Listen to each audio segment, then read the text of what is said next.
Overlanding is probably the most made fun of off-road genre that there is. I just wanted to go through the differences between what an overland truck is compared to a rock crawling truck or a go fast like desert truck, a pre-runner. All three vehicles are pretty different and they're built completely different as well, with different goals and different purposes in mind. It's actually pretty funny to me because overlanding is typically seen as off-roading for nerds. It's like really gear centric. You're into all the like fancy electronics and bolting stuff on. And the off-road capability of an overland truck is usually pretty mild. You know, you have your 33-inch tires, you have your bumper, your winch, your bed rack, your rooftop tent, or your camper like these two trucks. And they get made fun of because they're overly prepared to not really do any real off-roading. And I totally get that because an overland truck is not really designed to do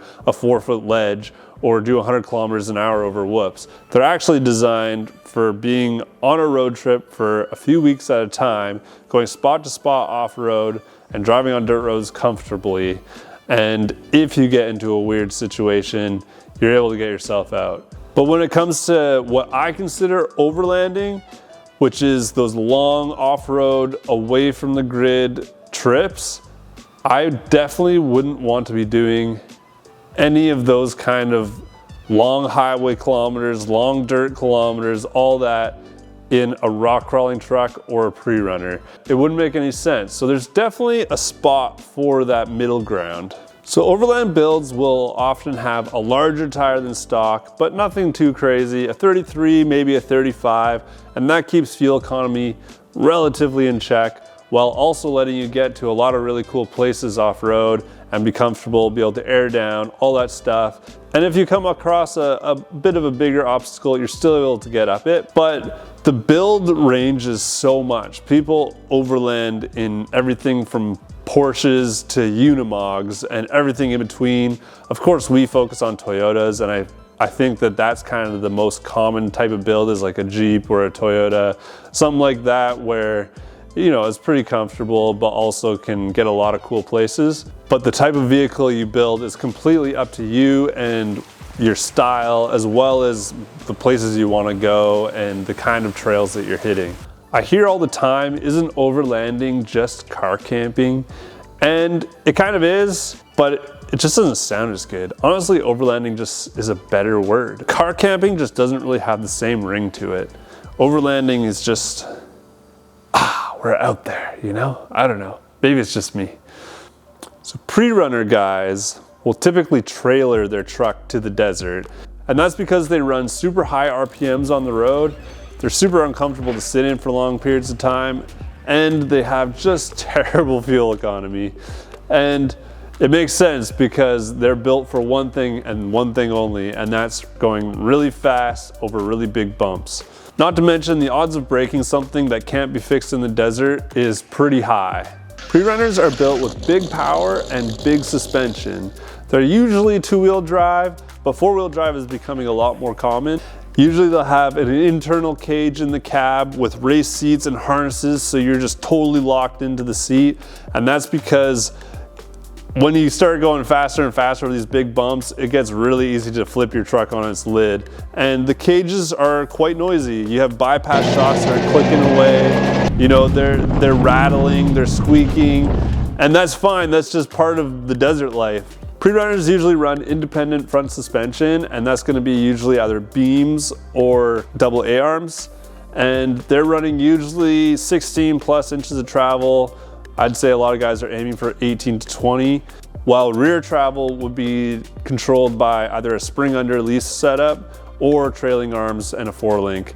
And those are gonna be doing 18 plus inches of travel, with 22 to 24 being pretty common for a linked truck.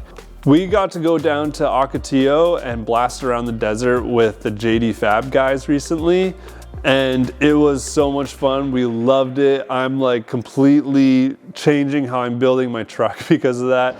But at the end of the day, it was back to the trailers, back to the RVs, sleep in a bedroom for the night before heading home the next day. And yeah, there's definitely a lot of people that are gonna camp in the desert, drive out there, but it's not nearly as common as just trailering in, sleeping with your tow rig, and then heading home later. And that's because pre-runners, you wanna keep them light or lighter just so you have that better power to weight ratio. And they just don't really have a lot of space for stuff. They just have a small spot in the back, or usually it's just tube chassis and there's just a spare tire and fuel back there. And the cabs are typically pretty small. So they're not really designed to live out of or camp in. Maybe you can throw a tent or, you know, a cooler with some drinks in it, but you're not gonna be staying in that thing for long periods of time. A lot of rock crawling trucks are also trailered to the trail, but some also do drive there as long as it's like a relatively short distance, like maybe an hour or maybe 2 hours if you're really brave, depending on the level of your build. Rock crawlers are typically trying to get places where vehicles shouldn't really be going. They're like using the terrain like a puzzle, and they're trying to figure out how to get to the top of the obstacle and hit the trail and get to their destination. And it's gonna be a lot more difficult terrain than anything that you would see on a normal road or even in the desert. So, you know, there's big ledges, there's big dips, there's V-rocks, there's all that crazy stuff. And to do that, a rock crawler is built with big tires, usually like 40-inch tires, solid axles, lots of articulation so the suspension can get all twisted up. They'll have an exo cage and a lot of gear reduction so they can spin the tires really slow, which means they don't really need a lot of power. That's why you see a lot of old Toyotas with a ton of gear reduction, but still that small 22RE engine in them just putting away, and they still crawl up these crazy cliffs. Typically a pre-runner will have an internal cage, and the reason for that is that the smaller the cage, the stronger it's going to be. Also, without having all the tubes on the outside, you get better aerodynamics and the truck just looks a lot cleaner. Rock crawlers, on the other hand, have the full jungle gym on the outside. There's tubes everywhere, and the reason for that is they use them basically as a full vehicle slider. You're leaning your truck over and sliding the roof along trees or rocks, and you can flip the whole vehicle over, land it on its roof, flip it back on its wheels, and just try the obstacle again without really being too worried about it. I would say that rock crawlers, at least the hardcore guys, roll their vehicles relatively often. Like, they're not trying to, obviously, but it does happen, and it's usually at pretty slow speeds. So while a racing seat and harness would be safer, you just can't lean out and see. And when you're rock crawling, you really need to lean out the window and see what's right below your wheels while you're driving. Rock crawlers will often go on day trips or overnight trips for a couple nights using a ground tent or something like that to camp. But they're not really designed for those long duration trips. They're typically gonna run like a ground tent in a simpler setup because you don't want to carry all that weight and have a higher center of gravity, which causes you to roll over easier.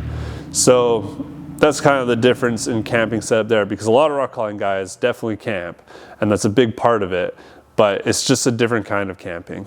So I hear you saying, hey Braden, yo, I like to do all those things. I like to go fast on the dirt. I like to rock crawl. I like to camp for a few weeks at a time and drive on the pavement because my truck's a daily. And I get it, I hear you, and I understand, because that's what I do with my truck. When you try to compromise between 2 or 3 kind of different areas of off-roading, your truck is just not going to be as good at any of them. And that's just a fact. I'm also trying to build a truck that does all these things, but on the highway, it's loud and annoying, and it has way too much body roll and terrible fuel efficiency. But then as soon as I hit the dirt and want to go fast, it's underpowered, it's too heavy, and the frame is way too floppy. And then as soon as I hit a technical rock section, my truck is too long, the wheelbase is not ideal, breakover angle, departure angle, approach angle, all that stuff is not great. And it doesn't have the forced articulation of a solid axle. And so I just can't get up a lot of obstacles that I end up having to winch over. I basically want a vehicle that doesn't really exist. I want like an Ultra 4 4400 car that also has good fuel economy, is comfortable and quiet, and has a rooftop tent and a fridge. And it's just not really realistic.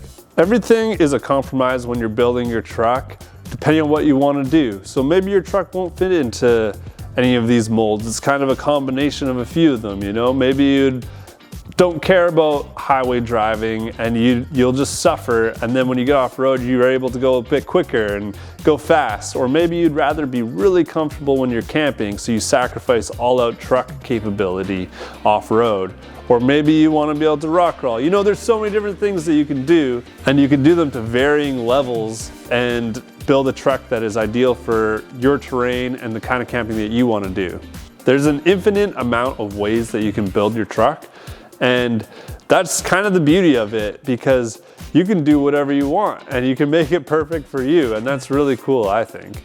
Overland guys get a lot of flack from the more hardcore, old school wheeling kinds like pre-runners and rock crawlers. All those guys, you know, they make fun of overlanders for having too much stuff and just driving on the pavement. But honestly, I know just as many rock crawler or pre-runner guys whose trucks just live in their garage and they work on them for the next 5 years and never actually drive them. So, you know, we're all guilty of not actually using the stuff we have. And I think that we should all just get along and be stoked to just be driving off-road. I want to hear what kind of truck you drive, what style of truck you're driving, and what you're saying. So let me know in the comments, and I'll see you in the next one. Peace.